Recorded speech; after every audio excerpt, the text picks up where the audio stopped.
Imagine breaking your arm and your doctor goes, "Yeah, I'd fix that.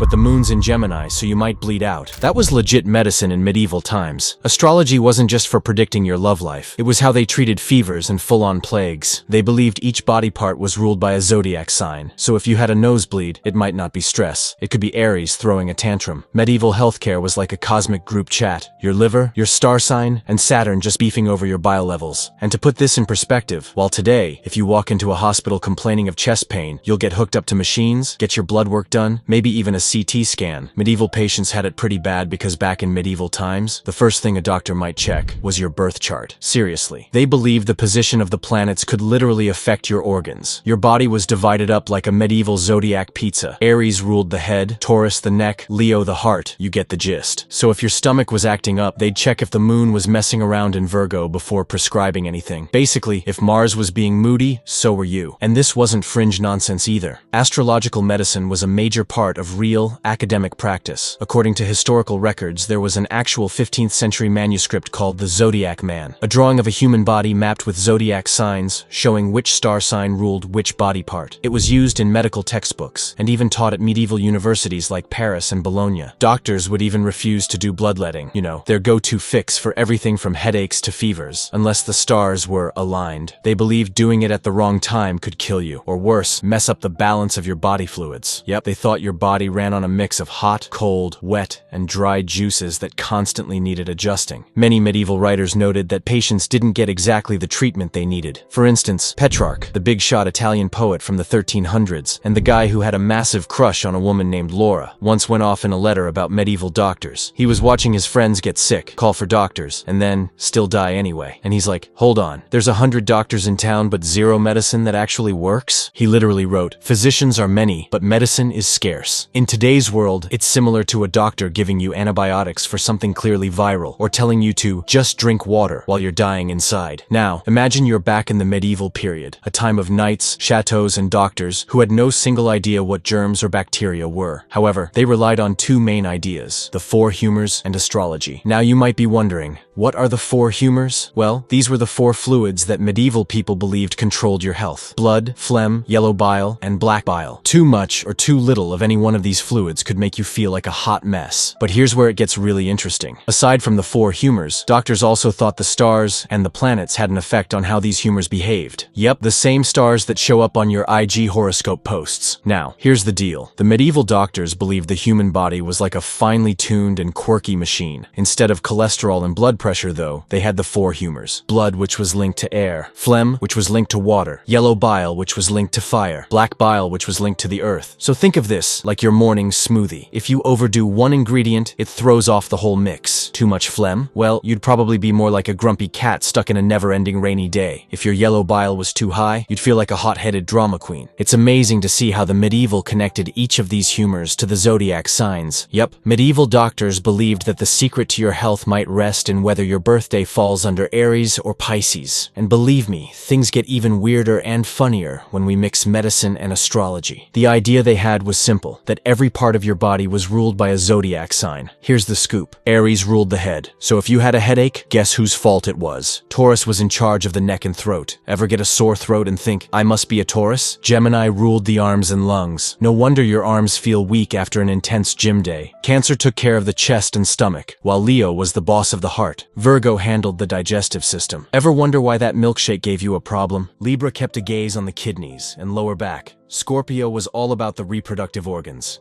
Sagittarius was down for the thighs, Capricorn for the knees, Aquarius ruled the ankles, and Pisces ruled the feet. It was generally understood that the planets and stars under which a person is born would exert influence over a person's health and personality. But wait, there's more to this story. Ever heard of a bleeding calendar? Stick around, because you're about to find out how the stars even decided when it was safe to cut you open. I mean, talk about timing. And we're not talking about your content posting schedule where you try to beat the internet algorithm, but the timing medieval docs used for treatments. Now, the medieval doctors believed that the position of the moon, the alignment of planets, and even your own birth chart could dictate whether you should get a massage or a blood supply. And if you think scheduling a spa session is annoying these days, imagine planning your major surgery around a zodiac calendar. Talk about advanced scheduling conflicts. Now, you might be wondering how they even managed to keep track of all this. Up next, we'll explore the bizarre world of bleeding charts. Yes, medieval doctors literally used calendars to decide when to let the blood flow. One of the most popular treatments back then was bloodletting. And no, this wasn't some avant-garde spa treatment. It was a serious attempt to balance your four humors. But here's the twist. They didn't just stick a needle in you any other day. Also, children, pregnant women, and those over 70 tended not to be bled, but for everyone else. Phlebotomy was the go-to treatment. Phlebotomy is the ancient and noble art of poking people with needles and stealing their blood, legally. The age of the patient had to correspond to the phase of the moon,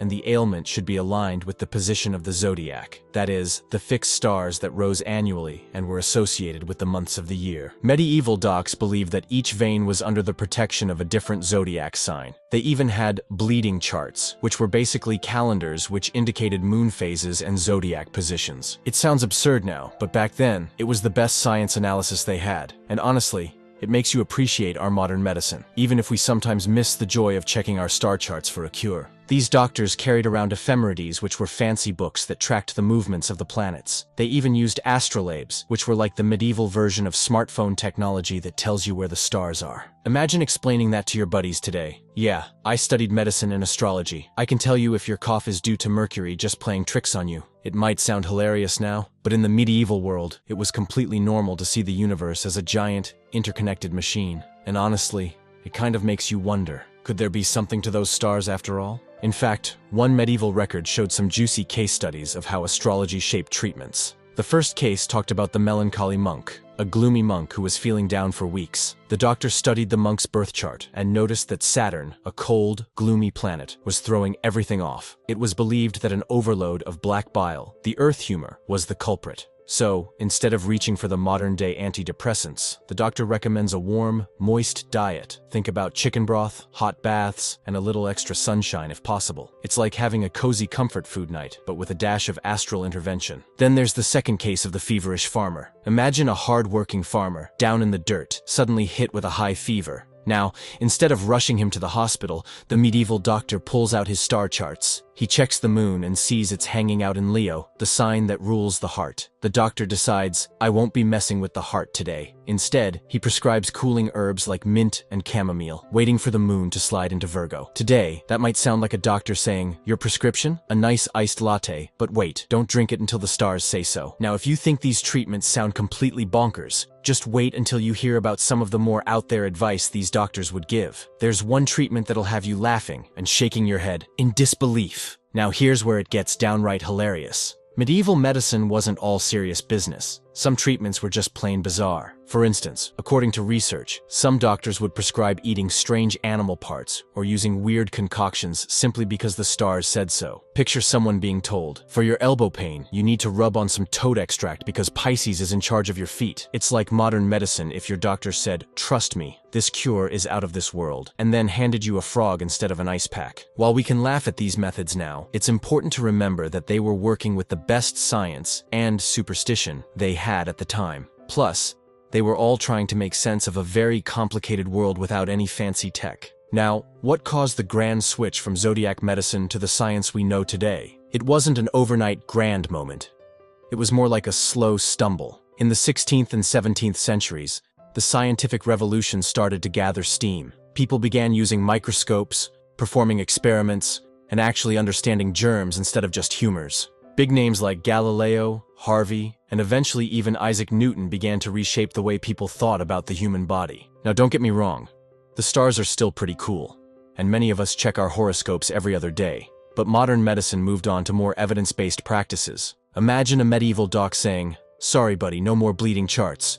We've got MRIs now. It's like telling someone, hey, we've upgraded from dial-up to fiber internet. But even as science replaced superstition, the legacy of zodiac medicine remains, a quirky reminder of how far we've come and a fun peek into our past. So let's talk modern day. Even though we're not scheduling surgeries by the moon anymore, the idea that the universe might influence our lives still lingers. Today we use technology and science to monitor our health, but there's always a part of us that's drawn to the mystery of the universe. Ever feel like your day is off because the universe just isn't in your favor? Well, you're not alone. Some modern holistic practitioners still mix a bit of astrology with wellness advice. Sure, they don't prescribe leeches or toad feet, but they might say, hey, your zodiac sign suggests you need more downtime. Maybe try meditation. It's like having a friend who texts you, dude, you need to chill today. Your stars don't align. So next time you check your horoscope, remember, you're part of a long line of people who look to the sky for answers. And if nothing else, it's a fun way to add a little cosmic humor to your day. And here's the twist. Some ideas from medieval medicine still echo in today's wellness trends. Take the concept of balance, for example. Modern medicine talks about homeostasis, which is a fancy word for keeping everything balanced in your body. That's not too different from the medieval goal of balancing the four humors. Or consider the way they used to look at timing. Today, we might not plan a surgery around the moon, but we still talk about circadian rhythms, the natural clock that affects our sleep, mood, and health. It's like the world went from check the stars to check your health,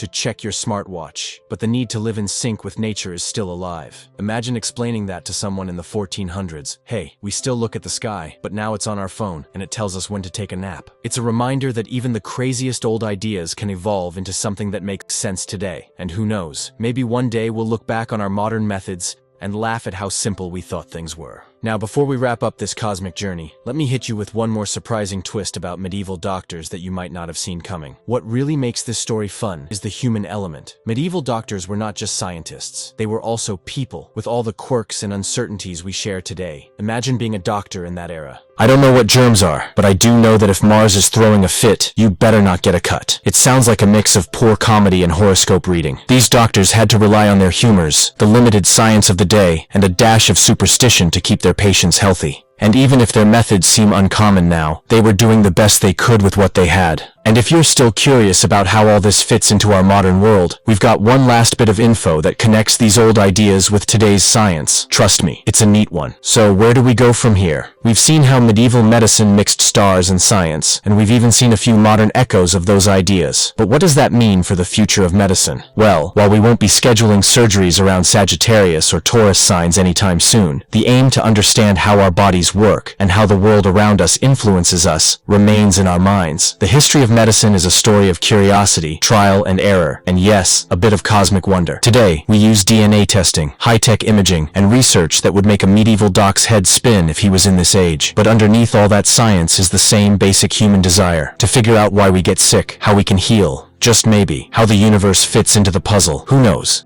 Maybe in a few hundred years, someone will look back at our era and think they had fancy MRIs, but they still wondered about the stars. It's a reminder that science and wonder aren't mutually exclusive. They both drive us to explore, understand, and even laugh at the absurdities of life. So that's a wrap on our wild ride through zodiac medicine in the medieval era. From balancing humors to scheduling surgeries by the stars, medieval doctors sure knew how to keep things interesting. Next time you read your daily horoscope or complain about neck pain, just remember, centuries ago, people were basing their treatments on the same starry sky. And if that doesn't make your day feel a little more magical, I don't know what will. But here's a question for you. If you could pick one zodiac sign to rule over your health for a day, which one would it be? Drop your thoughts in the comments. And before you go, make sure to hit that like button if you enjoyed this trip down history lane, subscribe for more quirky deep dives, and ring that bell so you won't miss our next cosmic adventure.